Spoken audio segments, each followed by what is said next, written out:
Hello and welcome to Women's World, the only TV show where women's issues are put first every time. If it's in the news and it matters to you, then we're bound to be talking about it here. My name is Yvonne Ridley. And my name is Nabila Zahir. The Muslim faith is under the spotlight again, and this time its detractors and critics are wondering why more women in the West are embracing Islam than any other religion. Yes, in their eyes, Islam is supposed to be a religion which oppresses and subjugates women, or that's what the critics want everyone else to think, and the profile of the new converts has them baffled. According to figures from a multi-faith group called Faith Matters, those most likely to convert to Islam are career women in their 20s and 30s. The number who've converted has now passed the 100,000 mark, with 5,200 recorded last year alone. They are choosing to reject the excesses of Western lifestyle, such as consumerism and immorality. But before we introduce two Muslim women with amazing stories to tell, here's a report from Nina Arif, who talks to a famous European convert. And yes, he's a man, but this show doesn't discriminate. Islam is often represented in the West as being oppressive to women. Issues like the hijab have always been contentious. So then why are so many women converting to Islam? I'm here to speak to Hamza Zortis to find out. Hamza Zortis, what is IERA and what do you do? IERA is the Islamic Education and Research Academy, and they're a global entity that's dedicated in essentially calling people to the Islamic worldview. We're currently conducting a piece of research with regards to new Muslims. So far, we've got some very interesting results on why women are converting to Islam. What kind of backgrounds are these women who convert to Islam from usually? Well, many of them are white. They're actually white, indigenous English women. Now, there's a common view in our society that Islam is oppressive towards women, for example, in terms of inheritance laws. So given that view, why do so many women still convert? I'm not surprised, because if you do have a thorough reading of Sharia, of Islamic law, then we won't have those outdated cliches. I am surprised because people are actually starting to think about Islamic law in a way that's more nuanced, which is a very good thing. They're transcending the Fox News, Sky News narrative. But then why is there still this very negative view of Islam in regards to its treatment of women? Well, it's very simple. If you read the works of Elizabeth Paul, she did research basically correlating the media narrative and our perceptions of Islam. For example, we did research in 2010 on non-Muslim perceptions on Islam and Muslims, which you can download from our website. And basically, people had negative perceptions towards Islam generally, but it was based upon no knowledge, because they said they had no knowledge of Islam. So where did they get that information from? There's a kind of socialization or a media narrative that's basically creating this perception about Islam. Also, if in absence of knowledge, people are going to refer to things that they already know. Like, oh, Sky News said, for example, that this woman did so-and-so. As we've heard, there are many different reasons for women choosing to become Muslim. This is a growing trend in the West and something we're likely to see more of in years to come. This is Nina Arif reporting for Women's World. Thank you, Nina. Well, today we're joined by London yoga teacher Camilla Leyland, who has become a Muslim while studying Arabic in Syria. She was reading the Holy Quran and was determined to find fault with it when something else happened. And sitting next to Camilla is Abdullah. She was tipped to be the next Naomi Campbell, but the supermodel in the making abandoned the international catwalks for Islam.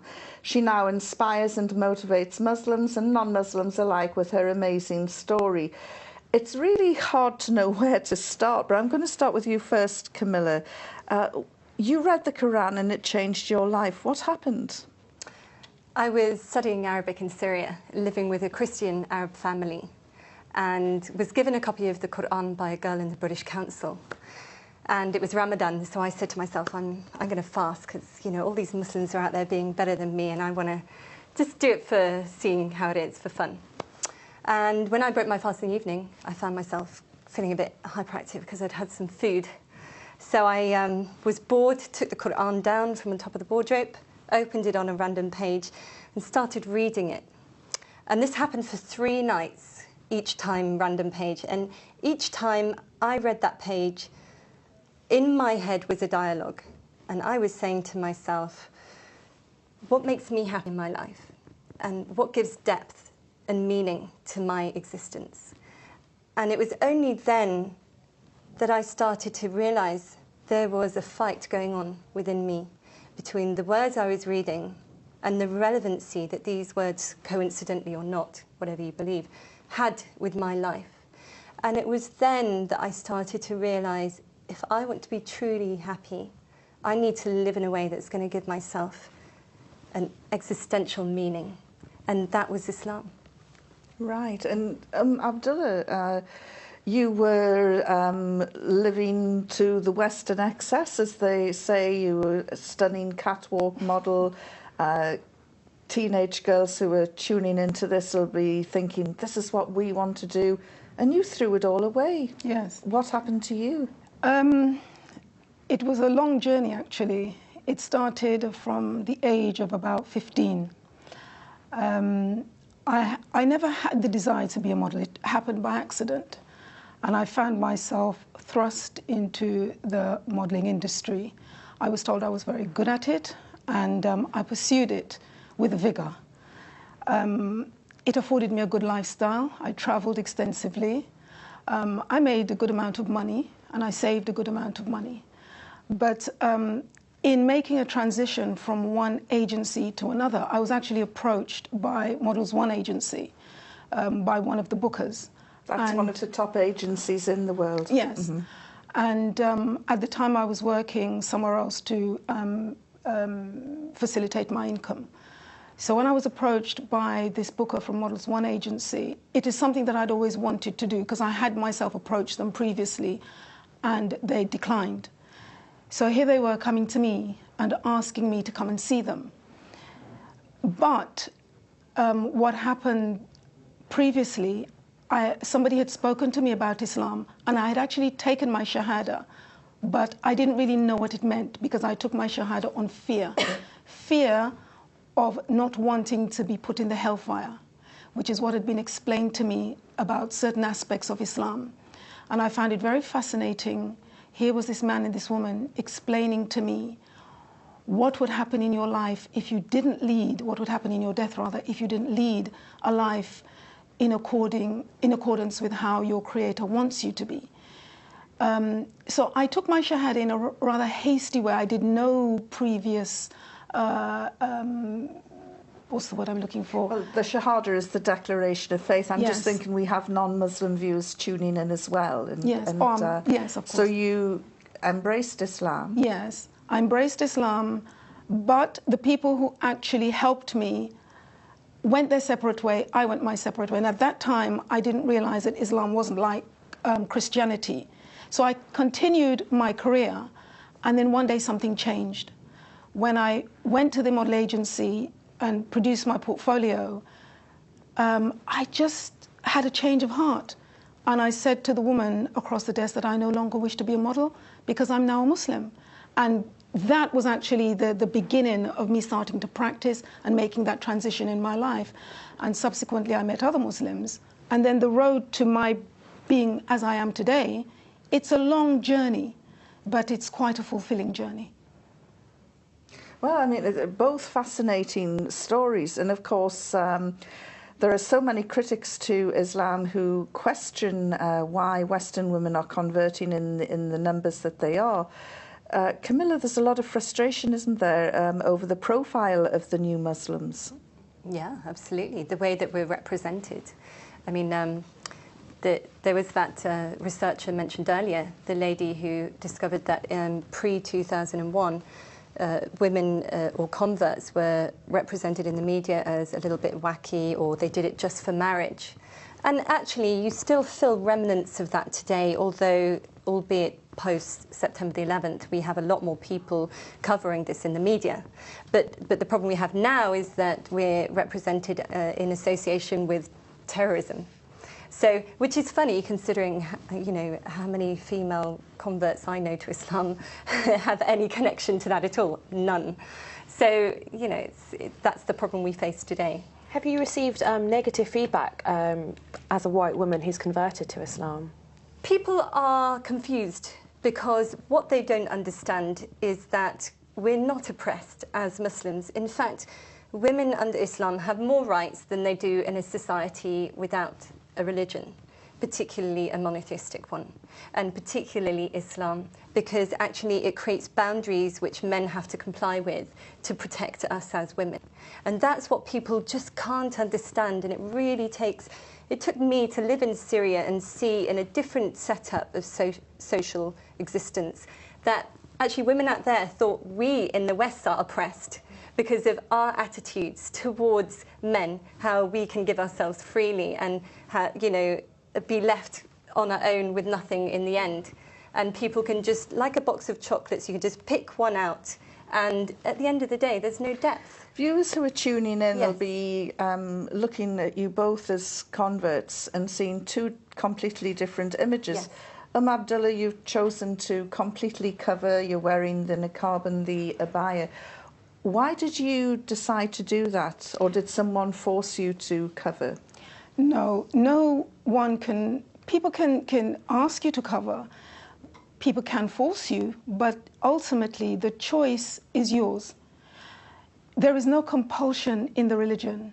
Whenever somebody has to pray or fast, nobody's standing over you watching you saying, have you prayed, have you fasted? Nobody's doing that. Everything that happens, for me personally, is a choice. Prior to me being like this, I was on a catwalk where I was showing myself off, wearing clothes that revealed my shape, my form. Now, I was getting paid to do this. Men, women could look at me and think whatever thoughts they wanted to. What Islam has taught me personally is to have this sense of morality, a sense of self, a sense of worth.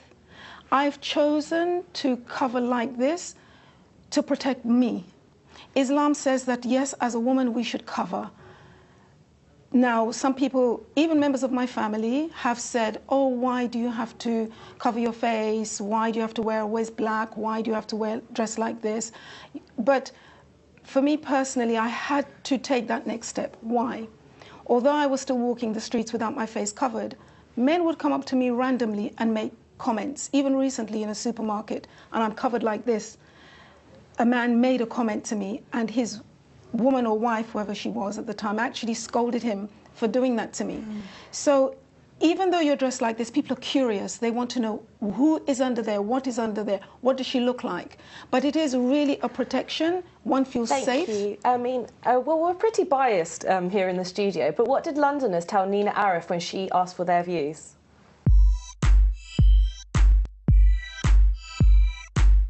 Why do you think that 3/4 of the people converting to Islam are women? I don't know, but maybe because the women find what they want in Islam. There's been a lot of interest in Islam since kind of 9/11, I would say. And once people look into Islam and what actually it's about, I think they're seeing that it's mainly about justice and equality. They have their own rights and their own culture, and I think they have a higher status. Because there's a vacuum in the West, because Christianity is no longer visible. So people are always drawn to something with strong values. I don't know, maybe women are more open just generally to new ideas and new concepts. What do you think might be the most difficult thing for a woman who's converting to Islam in the West? I think it might be restrictions. I mean, Western cultures are really different from what the Islamic religion offers. Pressure from family, from society. The acceptance by other people, that's it. That can be hard for some people to accept. You know, initially they have misconceptions about Islam from media, such as, you know, we just have to cover up and we're not able to do anything and stay at home. It's hard for them to basically be accepted again once they get into society, once they embrace Islam. Do you think it's a good thing for British society that women are converting to Islam? Yeah, actually I like the variety of people in London, so I think if you have like more different opinions on things, then it's better chance you will find good ways to solve the things. Well, I think it's a terrible impact. I think, you know, that we're being overtaken. Historically, Muslim women have always been active parts of society, and I think they will continue to be active parts of society. I personally know a number of people who have converted to Islam, and the difference it makes to them and in their own lives and you know, to their families is immense. Abdullah, there were some weird comments there, the woman who said they're taking over. Have you come across that sort of prejudice? I've come across some prejudice, but regarding taking over what? For me, there will always be prejudices in the world. People fear what they don't understand.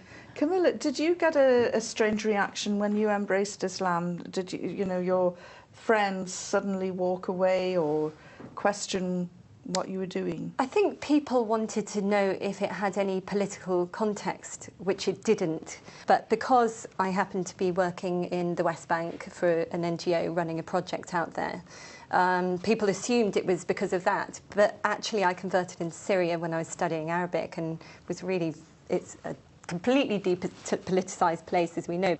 And so, it was simply because of reading Quran personally.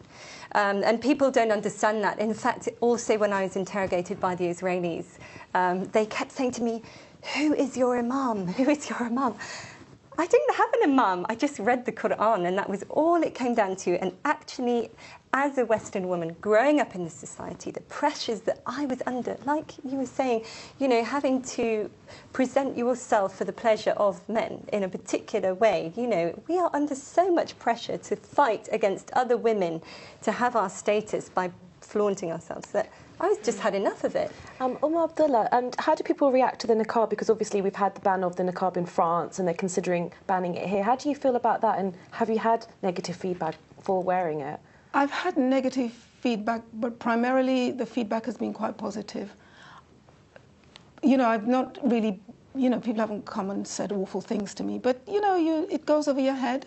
People generally seem to be quite tolerant and quite pleasant. But if they were to ban it in the UK, would you carry on wearing it? Absolutely. One of the most high-profile converts in recent times has been Press TV's own Lauren Booth. And she had some incredibly vicious, stinging attacks by female columnists. You're nodding there, Camilla. You obviously know the one that I'm talking about. What sort of provokes and prompts that? I think it's ignorance. I think it's ironic that these people who are journalists, who are supposed to be well-educated, seem to lack such fundamental knowledge of Islam. And I think this comes from fear. People always fear what they don't know. And it's a losing battle at the moment, because we're in a post 9/11 world, and most of the media coverage happens to be on terrorism and associating that with Muslims. So here we have it, here we are. What about the family issues, Abdullah? How did your parents and your immediate family react when you walked off the catwalk and put on an abaya?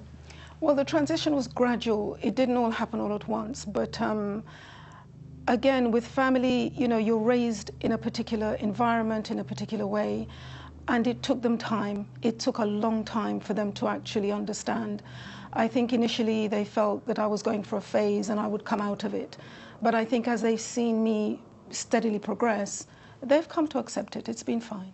And Camilla, did you have any challenging moments with your family? No, my family were really open-minded, and they've, in a way, been on a journey with me since I converted to Islam. And I think what they've found most difficult, and I think this is what most reverts found very difficult, is the culture versus Islam. And my journey post-converting has been a lot about, trying to distinguish between the two, and working within a society which is British and Muslim, but also having other cultures within this society, and trying to extrapolate between the culture in Islam. And how have the Muslim community embraced you as a convert? Really well, although not 100% of the time. There is still racism in any community, and it doesn't matter where you are. And I think some people don't know how to take it.